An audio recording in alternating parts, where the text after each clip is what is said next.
सुबह के 10 बज रहे हैं और सारा काम पड़ा है। कितनी बार बोला है सुबह 5 बजे उठाकर। काम चोरी की भी हद होती है। मम्मी जी वो कल रात को थोड़ा काम ज्यादा था इसलिए लेट हो गया। अरे इतनी नाजुक भी मत बन बहू, मैंने भी घर संभाला है। सुबह 5 बजे उठती थी और रात को 2 बजे सोती थी सारा काम करके। कभी कोई नखरे नहीं किए। इतनी छूट देने के बाद भी तेरे इतने नखरे। क्या हुआ मम्मी, सुबह सुबह इतना क्यों चिल्ला रही हो? अरे उठ गया मेरा बच्चा? हाँ माँ, रात को पार्टी में गई थी ना इसलिए सुबह उठते हुए लेट हो गया। ठीक है बेटा, कोई बात नहीं। तू क्या खड़े खड़े देख रही है? दिख नहीं रहा पूनम सो के उठी है। जा चाय नाश्ता लेके आ इसके लिए। हाँ मम्मी जी लेके आती हूँ। चल बेटा बाहर बैठ के टीवी देखते हैं। नहीं मम्मी आप जाओ, मुझे अभी इंस्टाग्राम में लाइव आना है। अभी आप देख लो टीवी, बाद में मैं आ जाऊंगी। और भाभी मेरे कमरे में ही नाश्ता पहुंचा देना। वो मम्मी जी मेरी क्लासमेट की शादी है तो मैं वहाँ जाना चाहती हूँ। शादी तो रात को है ना? हाँ मम्मी जी, लेकिन सूरज भी मेरे साथ चलेंगे। अरे सूरज का क्यों टाइम वेस्ट कर रही है? आधी रात को तुम घर आओगे, फिर उसको सुबह ऑफिस में भी जाना होगा, थक जाएगा बेचारा। तो एक काम करती हूँ ना मम्मी जी, मैं अकेले ही चली जाती हूँ। मेरी दीदी का घर वहाँ पास में ही है तो रात को मैं वहीं रुक जाऊंगी। लो मैडम ने तो सब पहले ही तय कर रखा है, फिर मुझसे पूछकर क्यों दिखावा कर रही है बहू? सुन, कोई कहीं नहीं जा रहा, घर में ही रहो, समझी? अच्छा मम्मी मैं चलती हूँ। कहाँ जा रही हो बेटा? मम्मी आपको बताया तो था, फ्रेंड ने क्लब में पार्टी रखी है, उसकी बर्थडे पार्टी है। बेटा आपने पहले कहाँ बताया मुझे? मम्मी आप कितने क्वेश्चन पूछती हो? मम्मी सुनो, आप मेरा वेट मत करना, मैं रात को प्रीति के घर रुकूंगी और सुबह आ जाऊंगी। चलो ठीक है बेटा, जाओ एंजॉय करो। ठीक है मम्मी बाय। तेरे को क्या साफ सूंघ गया? ऐसे क्या खड़े खड़े देख रही है मुझे? मम्मी जी आपने तो मुझे मेरी फ्रेंड की शादी में नहीं जाने दिया और पूनम दीदी को उनकी फ्रेंड की बर्थडे पार्टी में क्लब जाने दिया।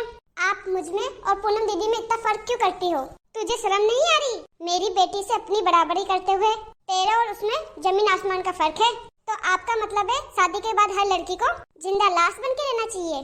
तो मम्मी जी आप साफ साफ क्यों नहीं कहती? मुझ में और पूनम दीदी में बहुत फर्क है, क्योंकि वो आपकी बेटी है और मैं आपकी बहू हूँ। क्योंकि बहू को तो ससुराल वाले काम कराने ही लेके आते हैं, उनकी इच्छाओं से तो किसी को कोई मतलब ही नहीं है। शादी के बाद एक लड़की की जिंदगी यही है कि ससुराल वालों का वंश बढ़ाओ और घर का काम करो, है ना? सुन, अगर आज के बाद मेरे आगे मुंह खोला ना तो मेरे से बुरा कोई नहीं होगा। और मैं तेरे को इतना ही टॉर्चर करती हूँ तो चले क्यों नहीं जाते अपने मायके? ले सामान और निकल यहाँ से। कुछ दिनों बाद, पूनम बेटा happy birthday. Thank you mummy. क्या है मम्मी इसमें? मैंने तुझे एक डायमंड रिंग गिफ्ट की है। ओ सच में मम्मी? Thank you. अच्छा लगा ना बेटा गिफ्ट? मम्मी हाँ बेटा। आज आपकी बहू सुमन का भी बर्थडे है, आपको पता है ना? आप उसके लिए कुछ नहीं लेके आई? अरे छोटी बच्ची है क्या जो उसके लिए गिफ्ट लेकर आऊं? बात ये नहीं है माँ, अगर आप सुमन के लिए भी गिफ्ट लाती तो उसे अच्छा लगता। मुझे पता है आप सुमन और पूनम में फर्क करती हो, पता नहीं क्यों। अच्छा ठीक है, लाती हूँ उसके लिए भी गिफ्ट। दोनों बहू बेटे मिलकर मेरी बेटी के पीछे पड़े, लाके रखा है अलमारी में, दे रही हूँ। Happy birthday Poonam. हाँ आपको मेरा बर्थडे का याद था? आपको तो भाभी का ही बर्थडे याद है, मेरे बर्थडे के लिए तो अभी पता चला होगा आपको। नहीं नहीं पूनम, मुझे तुम्हारा बर्थडे याद है। ये लो सुमन, हैप्पी बर्थडे। अरे मम्मी जी आपको याद था? ऐसे कैसे हो सकता है, मैं तुम्हारा जन्मदिन भूल जाऊं?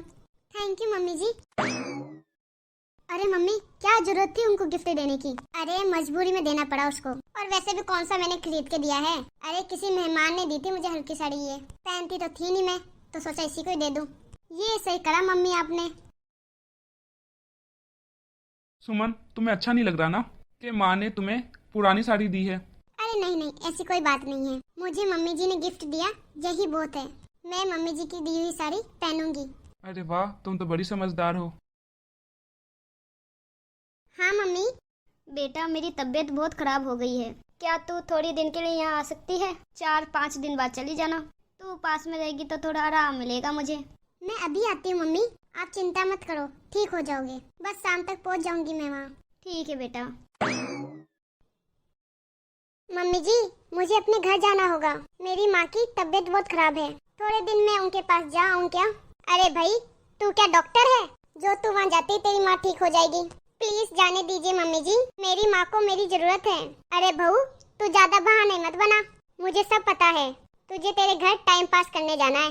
मम्मी जी मैं सच बोल रही हूँ, मेरी बात का यकीन कीजिए। Okay bye mummy. अरे बेटा तू कहाँ जा रही है? मम्मी मैंने आपको बताया था ना, कॉलेज का ट्रिप है, गोवा जा रहे हैं हम लोग। अच्छा ओ याद आया, चल ठीक है बेटा, पहुंचकर कॉल कर देना। Okay mummy. ये कौन सी बात हुई मम्मी जी? क्यों क्या हुआ? वाह मम्मी जी आज तो आपने हद ही कर दी। पूनम दीदी को टाइम पास करने के लिए गोवा घूमने भेज रही हो, और वहाँ मेरी माँ को मेरी जरूरत है तो आप मुझे मना कर रही हो। अच्छा तो फिर ले मेरी बेटी को बीच में। कितनी बार बोला है मेरी बेटी को बीच में मत लाया कर। तुझे अभी इस घर से बाहर निकालती हूँ, आराम से रहना तेरी माँ के पास। अरे मम्मी जी। देखिए आपकी माँ का पैर फ्रैक्चर हो गया है। मैंने दवाइयाँ वगैरह लिख दी है, लेकिन एक बात का ध्यान रखना, इनको 20-25 दिन आराम की सख्त जरूरत है। ठीक है मैं चलता हूँ। ठीक है थैंक यू। हेलो। क्या है यार पूनम, कहाँ हो तुम? कब से कॉल कर रहा हूँ तुम्हें, कहाँ गायब हो गई अचानक? सुमित यार एक प्रॉब्लम हो गई है, मेरी माँ की पैर की हड्डी टूट गई है, उनका पाँव फ्रैक्चर हो गया है। क्या? हम दोनों तो गोवा घूमने जा रहे थे ना, अब उसका क्या? कुछ समझ नहीं आ रहा यार, क्या करूँ? मुझे नहीं पता, हमें चलना है। वैसे ही बहुत मुश्किल से गोवा घूमने का प्लान बनाया है, अब ये मौका नहीं छोड़ना चाहता मैं। और वैसे भी तुम्हारी माँ का पाँव फ्रैक्चर हुआ है, सीरियस थोड़ा है वो। तुम्हारी माँ का ध्यान रखने के लिए तुम्हारी भाभी है ना। अच्छा बाबा ठीक है, हाइपर मत हो, आती हूँ मैं। सुमित सही बोल रहा है, मेरे रहने से वैसे भी कौन सी माँ यहाँ ठीक हो जाएगी, मम्मी को संभालने के लिए तो भाभी है। चली ही जाती हूँ। ठीक है भाभी मैं जाती हूँ, आप मम्मी का अच्छे से ध्यान रखना। दीदी आप घूमने जा रही हो मम्मी जी को इस हालत में छोड़कर? भाभी आपको मेरी माँ बनने की जरूरत नहीं है, अपने काम से काम रखिए। पूनम दीदी इस वक्त मम्मी जी को मुझसे ज्यादा तुम्हारी जरूरत है। भाभी मम्मी तो ठीक हो जाएगी, पर उनकी छोटी सी चोट के कारण मैं अपना ट्रिप कैंसिल नहीं कर सकती। और मुझे पता है आप मुझे यहाँ रोककर खुद अपनी माँ के घर जाना चाहती हो। नहीं पूनम दीदी ऐसा कुछ नहीं है, मेरे लिए मेरी माँ और मेरी सास दोनों बराबर है, और मैं अपनी एक माँ को इस हालत में छोड़कर दूसरी माँ के पास नहीं जा सकती। एक हफ्ते बाद। मम्मी आपको पता है मम्मी मेरी गोवा ट्रिप बहुत अच्छी गई। भाभी एक कप चाय बना के ले आओ, मैं बहुत थक गई हूँ। ठीक है दीदी। अरे रुक बहू, क्या हुआ मम्मी? तेरे हाथ दिखा जरा, क्या हुआ मेरे हाथ में? मुझे देखना है क्या तेरे हाथों में मेहंदी लगी है? अरे नहीं मम्मी। आपका क्या मतलब मम्मी? मेरा मतलब ये है तेरे हाथ में मेहंदी नहीं लगी है तो अपना काम खुद करो, खुद बनाओ जाके चाय। मम्मी आपकी तबीयत तो ठीक है ना? आज आप भाभी की साइड कैसे ले रहे हो? वैसे ही जैसे आज तक तेरी लेती आई हूँ। आज तेरी भाभी की साइड ली तो तुझे बुरा लग गया? तेरे पास भी 2 हाथ है ना, तो अपना सारा काम तेरी भाभी पे क्यों थोपती है? लेकिन मम्मी 2 हाथ तो मेरे पहले से ही थे, तब तो आपने कुछ नहीं कहा। आज अचानक से लगता है इस भाभी ने तुम्हें भड़काया है। मुझे किसी ने नहीं भड़काया है, मैं अपनी हीरे जैसी बहू को कोयला समझती रही। बहुत दिल दुखाया है मैंने इस बहू का, हमेशा तेरे और इसमें फर्क किया है, लेकिन वक्त आने में पता चलता है कौन अपना है कौन पराया है। मुझे माफ कर दे बहू, मैंने हमेशा तुझे नीचा दिखाया है और तूने हमेशा मुझे अपनी माँ से भी ज्यादा प्यार किया है। आज से तू भी मेरी बेटी है।